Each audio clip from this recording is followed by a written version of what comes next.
ராதிகாவும் ஜெனியும் வீட்டை விட்டு காலி பண்ணி போக போறாங்கன்ற விஷயத்த பாக்கியாவும் ஜெனியும் மாறி மாறி கோபிக்கு கால் பண்ணி சொல்ல ட்ரை பண்ணிட்டு இருக்காங்க. ஆனா ஈஸ்வரியோ கோபியோட போனை அவங்க கிட்ட இருந்து போட்டோ வீடியோ எடுக்கிறதுக்காக வாங்கி வச்சுக்கிட்டது மட்டும் இல்லாம அவங்களே கோபி கிட்ட பாக்கியாவும் ஜெனியும் சொன்ன உண்மை எல்லாத்தையுமே மறைச்சது மட்டும் இல்லாம அவங்க செம்ம தெனாவட்டோட பாக்கியா கிட்ட கண்டிப்பா தான் அந்த உண்மையை சொல்ல போறதும் இல்ல. ராதிகாவும் இதுக்கப்புறமா நான் அந்த கடவுள் கிட்ட வேண்டின மாதிரியே என்னோட பையனோட வாழ்க்கைக்குள்ள இருக்க போறதும் இல்லைன்னு சொல்லிட்டு சந்தோஷமா சொல்லிட்டு ஃபோனை கட் பண்ணது மட்டும் இல்லாமல் ஃபோனை ஸ்விட்ச் ஆஃபே பண்ணி வச்சிடுறாங்க. ஏன்னா ஃபோனை அவங்களே வச்சுருந்தாங்கன்னா கோபிக்கு எங்கே அவங்க மேலே சந்தேகம் வந்துடுமோன்ற காரணத்துக்காக தான் ஈஸ்வரி இந்த மாதிரி ஒரு கேவலமான வேலையை பார்த்தது மட்டும் இல்லாமல் அந்த ஸ்விட்ச் ஆஃப் ஆன ஃபோனை தெரியாமல் அப்படியே கோபிக்கிட்ட ஒப்படைக்க கோபியுமே செலிப்ரேஷன் மூடில் அதை சுத்தமாக கவனிக்காமல் அந்த ஃபோனை அவங்களோட பேக்கெட்குள்ளே போட்டுக்கிறாங்க. ஆனாலும் மனசு கேட்காத பாக்கியா மறுபடியுமே கோபிக்கு கால் பண்ண, ஆனால் கோபியோட மொபைல் ஸ்விட்ச் ஆஃப்னு வரதை பார்த்துட்டு அவங்க இன்னுமே டென்ஷனோட இந்த விஷயத்த அட்லீஸ்ட் செலியனுக்கோ இல்லைன்னா இனியாவுக்காவது கால் பண்ணி சொல்லலான்னு சொல்லிட்டு அதுக்கு ட்ரை பண்ணாலும் அதுக்குமே ஈஸ்வரி முட்டுக்கட்டியாக வந்து நிற்கிறாங்க. அதனால கடுப்பான பாக்கியாவும் இதுக்கு மேலேயும் ஈஸ்வரி ஆண்டி பண்ணுறது எதையுமே தன்னால்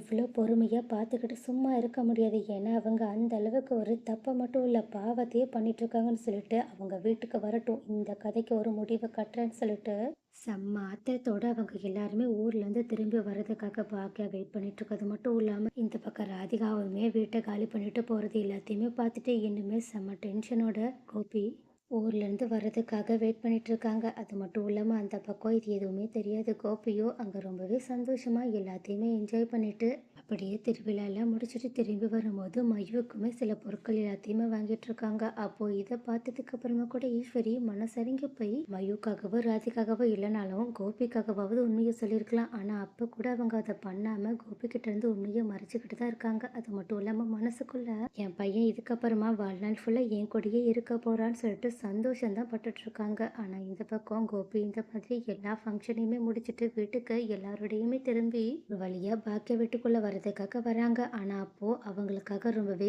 ஈகரோட வெயிட் பண்ணிட்டு இருந்த பாக்கியாவும் செம்ம கோவத்தோட போதும் யாரும் உள்ளே வராதீங்க எல்லாரும் வாசல்லையே நில்லுங்கன்னு சொல்லிட்டு அவங்க கிட்ட பிரச்சனை பண்ணுறதுக்காக போக அப்போ இந்த மாதிரி பாக்கியா பண்ணுறதை பார்த்துட்டு மறுபடியுமே என்ன நடக்குதுன்ற விஷயத்த கொஞ்சம் கூட புரிஞ்சுக்காது இனியாவோ, அம்மா ஏம்மா ஊருக்கு போயிட்டு நாங்களே ஏற்கனவே செம்ம டயர்டாக வந்துட்டுருக்கோம், இப்போ நீ எதுக்காக தேவையில்லாமல் பிரச்சனை பண்ணுற, என்ன மறுபடியும் அப்பா கூட சண்டை போகிறதுக்காக வந்தியா அப்படின்னு பேச ஆரம்பிக்க.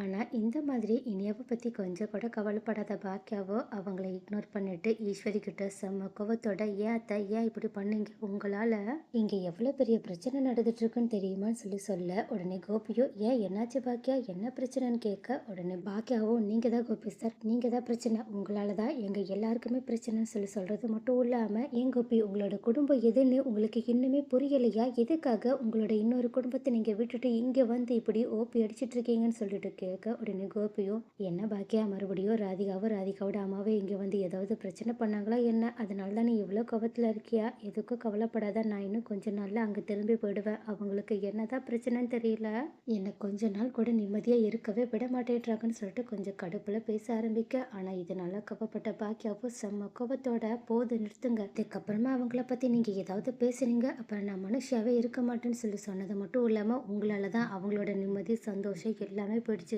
ஏன் இப்போ சொல்ல போனால் நீங்கள் கொஞ்ச நாளில் உடம்பு சரியானதுக்கு அப்புறமா அங்கே போகிற ஒரு ஐடியா வெளியே இல்லைன்னு எனக்கு நல்லாவே தெரியும், அதனால ஏன் முன்னாடி சும்மா ஏதாவது பேசி நடிக்காதீங்க, சொல்ல போனால் இதுக்கப்புறமா நீங்களே நினைச்சாலும் எனக்கு தெரிஞ்சு உங்களால் ராதிகாவையும் மையுவையும் பார்க்கவே முடியாது, அதனால இதுக்கப்புறமா நீங்கள் சந்தோஷமாக உங்களோட வாழ்க்கையை வாழுங்க, ஆனால் என்னோட வாழ்க்கையை விட்டு மட்டும் தயவு செஞ்சு போயிடுங்கன்னு சொல்லி சொல்கிறாங்க. உடனே கோபியும் என்ன சொல்கிற, ராதிகாவும் மையுவும் எங்கே போயிட்டாங்க, என் வாழ்க்கையை விட்டு போயிட்டாங்களா, நான் முதல்ல அவங்க கிட்ட போய் பேசிட்டு வரேன்னு சொல்லிட்டு அங்கேருந்து போக பார்க்க அப்போது அவங்கள தடுத்து நிறுத்தின பாக்கியாவோ இந்த மாதிரி அவங்க வீட்டை காலி பண்ணிட்டு போயிட்டாங்கன்ற உண்மையை உடைக்கிறாங்க. அது மட்டும் இல்லாமல் இதனால ஷாக்கான கோபிக்கிட்ட இந்த உண்மையை தான் உங்ககிட்ட சொல்கிறதுக்காக எவ்வளோ ட்ரை பண்ணாங்கன்ற விஷயத்த சொன்னது மட்டும் இல்லாமல் ஈஸ்வரி அதை எப்படியெல்லாம் தடுத்தாங்கன்ற விஷயத்தையுமே சொல்லிட்டு இதுக்கப்புறமா நீங்கள் உங்கள் அம்மா கூடயும் உங்களோட பசங்க கூடயும் சந்தோஷமாக நிம்மதியாக வாழுங்க, ஆனால் கடைசி வரைக்கும் ஒரே ஒரு விஷயத்த மட்டும் ஞாபகத்தில் வச்சுக்கோங்க, உங்களால் தான் என்னோட வாழ்க்கையும் போச்சு ராதிகாவோட வாழ்க்கை பாக்கியம் போயிடுச்சுன்னு சொல்லிட்டு அங்கேருந்து கோவமா கிளம்பி போக, அப்போ இதை கேட்டுட்டு கோபி செம்ம கோவத்தோட